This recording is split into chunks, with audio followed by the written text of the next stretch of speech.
साथियों, जिस पार्टी ने दशकों तक देश पर राज किया, उस पर देश की जनता का विश्वास लगातार घट रहा है। कांग्रेस देश के अनेक राज्यों में सालों से सत्ता से बाहर है।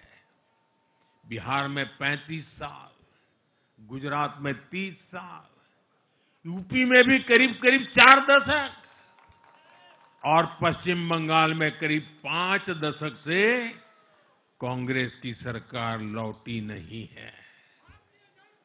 साथियों, पिछले 3 लोकसभा चुनावों में कांग्रेस 3 अंकों की संख्या तक पहुंच नहीं पाई है। 2024 के लोकसभा चुनाव के बाद, मैं 24 के बाद की बात कर रहा हूं,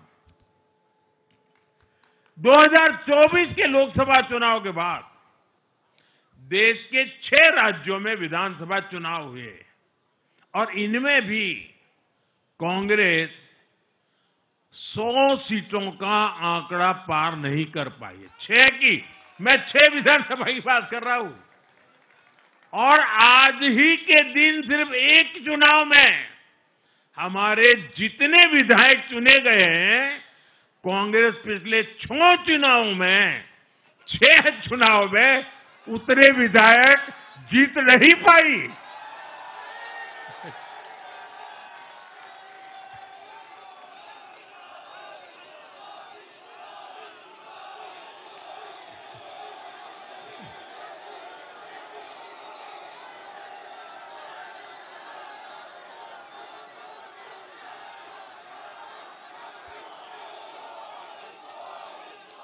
अब आप सोचिए, आज एक चुनाव में हमें जितनी सीटें मिली हैं, 6 विधानसभा चुनाव जो अभी लोकसभा के बाद गए, उतनी सीटें, उससे भी हम लोग ज्यादा इस बार लेके आए।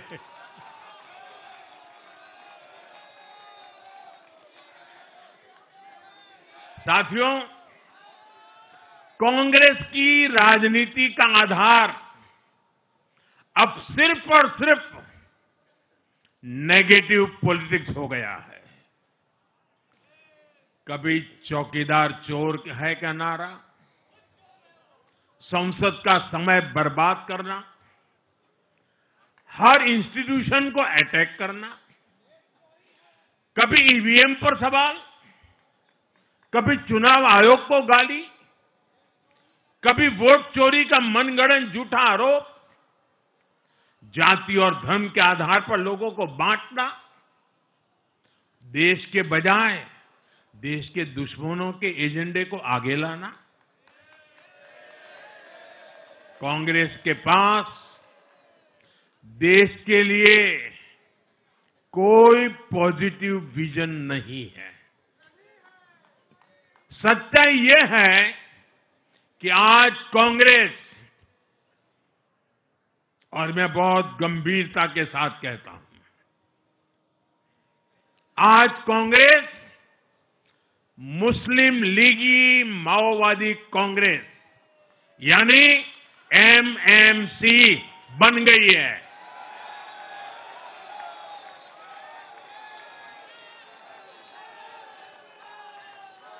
ये कांग्रेस मुस्लिम लीगी माओवादी कांग्रेस है, ये एमएमसी है।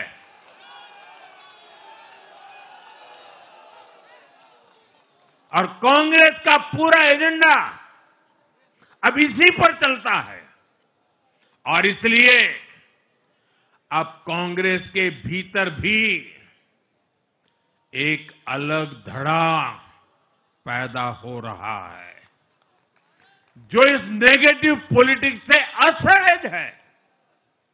ये जो कांग्रेस के नामदार है, ये जिस रास्ते पर कांग्रेस को लेकर चल रहे हैं, इसके प्रति घोर निराशा, घोर नाराजगी अंदर ही अंदर पनप रही है। और मुझे तो आशंका है, हो सकता है कि आगे कांग्रेस का एक और बड़ा विभाजन हो। और साथियों, कांग्रेस के जो सहयोगी दल हैं, वो भी समझने लगे हैं कि कांग्रेस अपनी नेगेटिव पॉलिटिक्स में सबको एक साथ डुबो रही है। और आपको याद होगा, इसीलिए ही तो मैंने बिहार चुनाव के दौरान भी कहा था कि कांग्रेस के नामदार तालाब में डुबकी लगाकर बिहार चुनाव में खुद डूबने और दूसरों को डुबेने की प्रैक्टिस कर रहे हैं।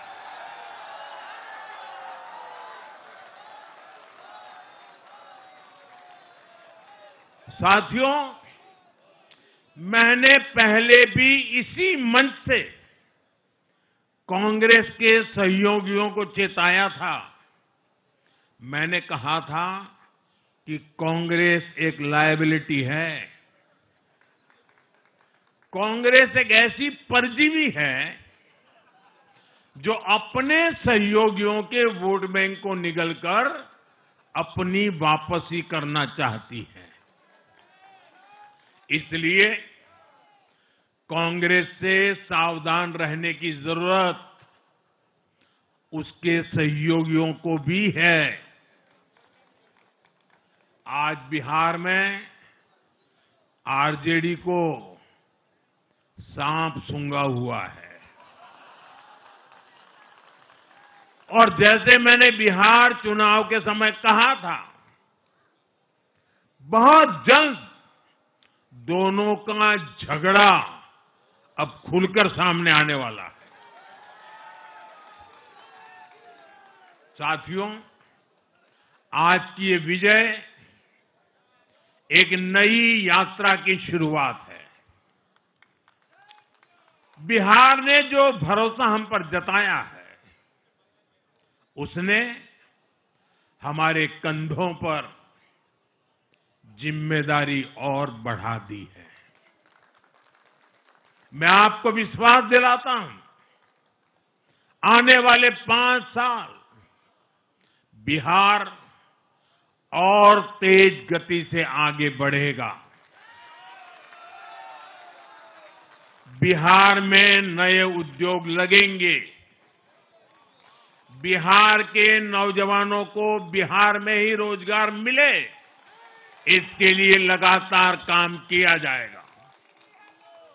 बिहार में निवेश आएगा।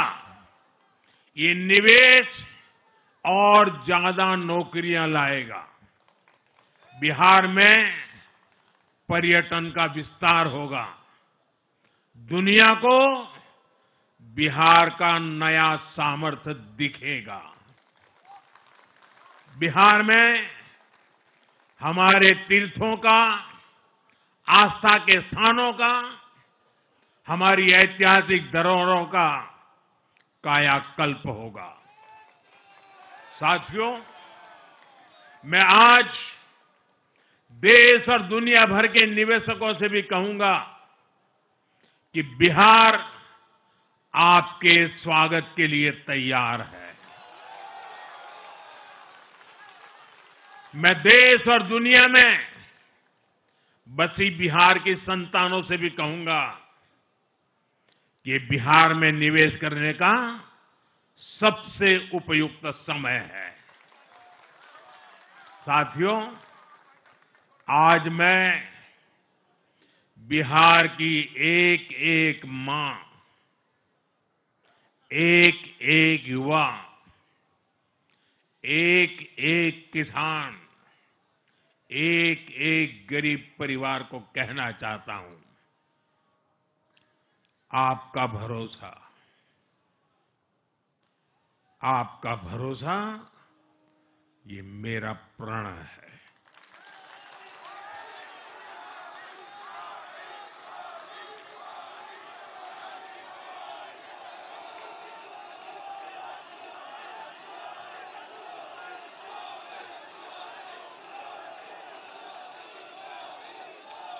और मैं कहता हूं कि आपकी आशा मेरा संकल्प है। और मेरे नौजवान साथियों, आपकी आकांक्षा ये मेरी प्रेरणा है। हम मिलकर एक ऐसा बिहार बनाएंगे जो समृद्ध होगा, विकसित होगा। साथियों, भाजपा की ताकत भाजपा का कार्यकर्ता है। जब भाजपा का कर्मठ कार्यकर्ता कुछ ठान लेता है तो कोई भी लक्ष्य असंभव नहीं रह जाता। आज भाजपा की हर सफलता का आधार उसका कार्यकर्ता ही है। और अब आज की इस विजय ने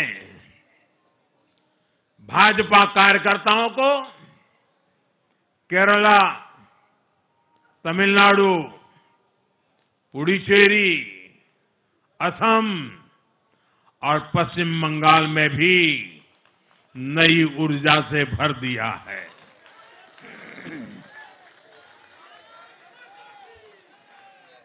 और हां, गंगा जी यहां बिहार से बहते हुए ही बंगाल तक पहुंचती है।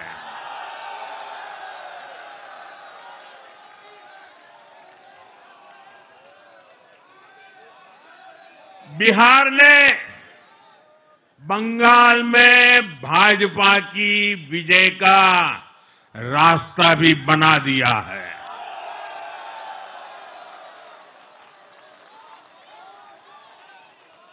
मैं बंगाल के भाइयों बहनों को भी आश्वस्त करता हूं, अब भाजपा आपके साथ मिलकर पश्चिम बंगाल से भी जंगल राज को उखाड़ फेंकेगी।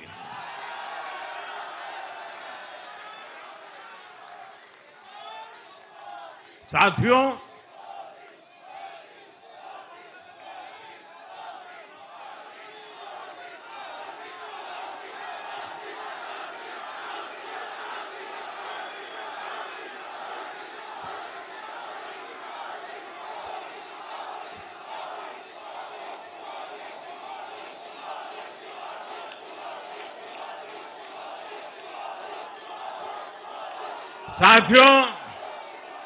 मैं एक बार फिर बिहार के हर मतदाता का आभार व्यक्त करता हूं। आप सबका भी बहुत बहुत धन्यवाद। भारत माता की ये वर्ष वंदे मातरम के 150 का महत्वपूर्ण वर्ष है। मेरे साथ बोले वंदे वंदे वंदे वंदे वंदे वंदे वंदे वंदे वंदे वंदे वंदे वंदे।